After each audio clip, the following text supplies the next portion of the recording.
Hi friends, நம்ம இந்த வீடியோவில் என்ன பார்க்க போகிறோம்னா கிராம உதவியாளர் போட்டித் தேர்வுக்கான பாடத்திட்டங்கள் பார்த்துக்கிட்டு இருக்கோம். ஸோ அந்த வகையில் இன்றைக்கி நம்ம கண்டினியூஸாக வருவாய்த்துறைகள் புதிதாக இந்த வருடத்திற்காக அறிவிக்கப்பட்ட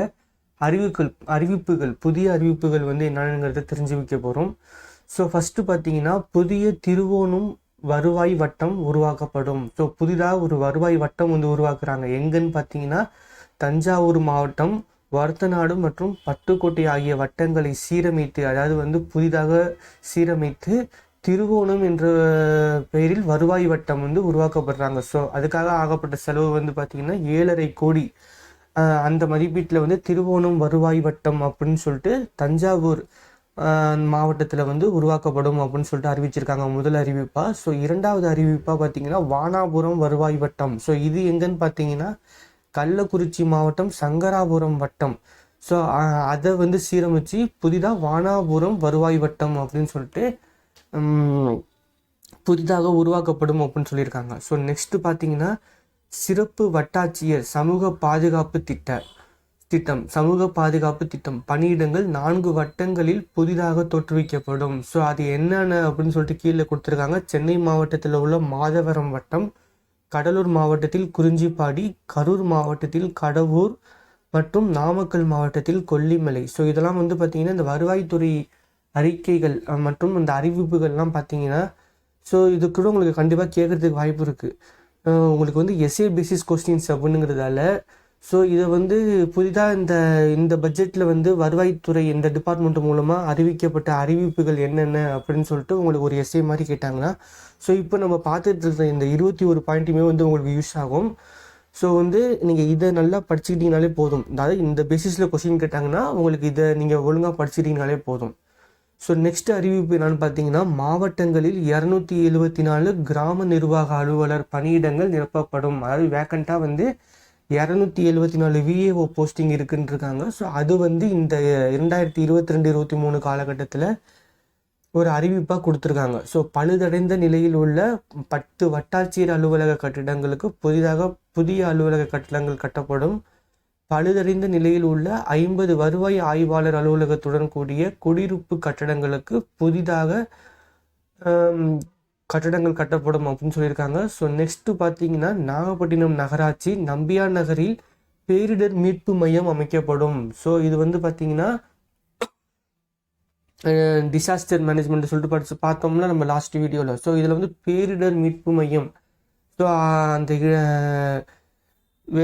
இந்த அவசர கால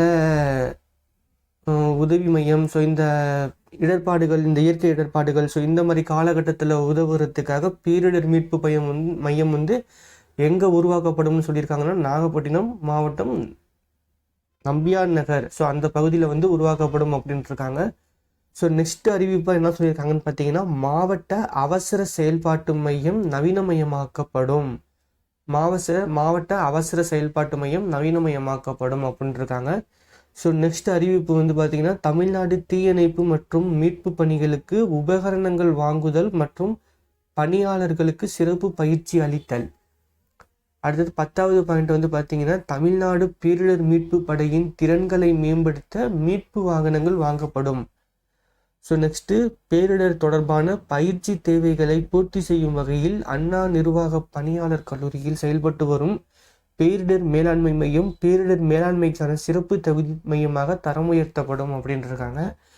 ஸோ நெக்ஸ்ட்டு பார்த்தீங்கன்னா நில சீர்திருத்த ஆணையரகத்தில் மின்னணு அலுவலக நடைமுறை மற்றும் இணையவழி சேவைகளை மேம்படுத்த கணினி மற்றும் உபகரணங்கள், ஸோ அதற்கான உபகரணங்கள் கொள்முதல் செய்யப்படும் அப்படின்ட்டு இருக்காங்க. ஸோ நெக்ஸ்ட்டு பார்த்தீங்கன்னா டிஎஸ்எல்ஆர் ஸ்கெட்சுன்னு சொல்லுவாங்க. இந்த நிலப்புல வரைபடம், நகர்ப்புறம் நிலம் சார்ந்த புல வரைபடம். ஸோ இது இணைய வழியில் பதிவிறக்கம் செய்யப்படுறதுக்கு வழிவகை செய்யப்படும் அப்படின்ட்டு இருக்காங்க. ஸோ நெக்ஸ்ட்டு புவியியல் தகவல் அமைப்பு பிரிவு உருவாக்கப்படும். ஸோ 15வது பாயிண்டாக கொடுத்துருக்கிறது புவியியல் தகவல் அமைப்பில் உள்ள முதுநிலை அலுவலர்களுக்கு பயிற்சி அளிக்கப்படும். நில அளவை இயக்குநரகம் மற்றும் 5 மாவட்ட நில அளவை அலுவலகங்களில் உள்கட்டமைப்பு வசதிகள் மேம்படுத்தப்படும்.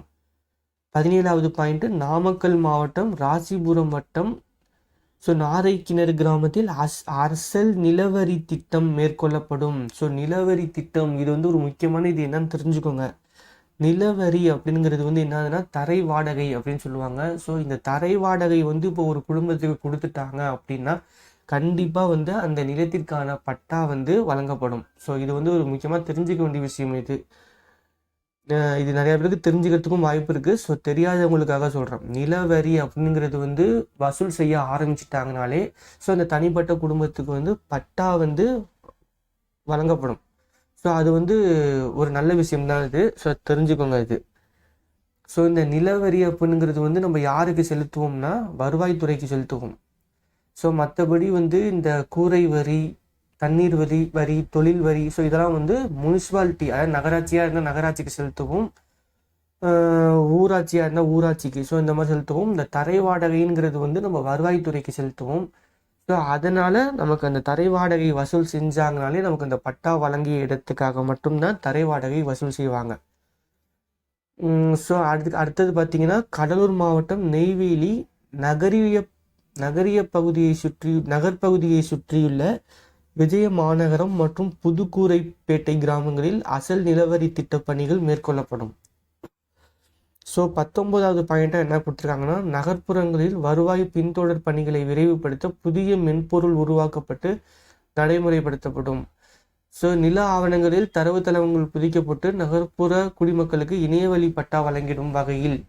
ஸோ அதாவது வந்து இந்த மாதிரி அவங்க யூஸ் பண்ணுற சாஃப்ட்வேர் டேட்டா பேஸ், இந்த மாதிரி இந்த மென்பொருள் சார்ந்த தொழில்நுட்பத்தில் வந்து எதுவும் கோளாறு ஏற்படாமல் ஸோ அதோட தரவுத்தளத்தை வந்து மேம்படுத்துறது, அதாவது வந்து புதிதாக உருவாக்கப்பட்டு எந்தவித இடையூறும் பொதுமக்களுக்கு ஏற்படாமல் விரைவாக பணி செய்வதற்காக மேம்படுத்தப்படும் அப்படின்ட்டுருக்காங்க. ஸோ தூத்துக்குடி மாவட்டம் திருச்செந்தூர் வட்டம் புன்னைக்காயல் கிராமத்தில் அரசு நிலத்தில் வசிப்பவர்களுக்கு வகைப்பாடு மாற்றம் செய்து பட்டா வழங்கப்படும். ஸோ புறம்போக்கு இடத்துல இந்த வசிக்கிறவங்களுக்கு வந்து அந்த நிலத்தின் வகைப்பாடுகள் மாற்றம் செய்து அரசு மூலமாக பட்டா வழங்கப்படும். ஸோ இதெல்லாம் வந்து ஒரு முக்கியமான அறிக்கை இதெல்லாம். ஸோ நெக்ஸ்ட் பார்த்தீங்கன்னா விழுப்புரம் மாவட்டம் செஞ்சி வட்டம் நரசிங்கராயன்பேட்டை கிராமத்தில் உள்ள அரசு புறம்போக்கு நிலத்தில் வசிப்பவர்களுக்கு வகைப்பாடு மாற்றம் செய்து பட்டா வழங்கப்படும். ஸோ இதெல்லாம் இந்த 21 பாயிண்ட்டும் வந்து ஸோ இந்த ஆண்டுக்கான, அதாவது 2022 23ஆம் காலகட்டத்திற்கான வருவாய்த்துறையின் முக்கிய அறிவிப்புகளாக பார்க்கப்படுது. ஸோ இதெல்லாம் வந்து நல்லா நோட்ஸ் எடுத்து எழுதி வச்சுக்கோங்க. உங்களுக்கு வந்து இந்த இப்போ பார்த்து இந்த வருவாய்த்துறை அறிக்கைகள் வந்து ஸோ இந்த வீடியோவோட டிஸ்கிரிப்ஷன் பாக்ஸில் உங்களுக்கு பிடிஎஃப் லிங்காகவே கொடுத்துருக்கேன். ஸோ எல்லாம் அதை பார்த்து யூஸ் பண்ணிக்கோங்க. உங்களுக்கு இந்த வீடியோ ரொம்பவே பிடிச்சிருக்குன்னு நினைக்கிறேன். பிடிச்சிருந்துச்சுன்னா லைக் பண்ணுங்கள், ஷேர் பண்ணுங்கள், சப்ஸ்கிரைப் பண்ணுங்கள். Thank you friends.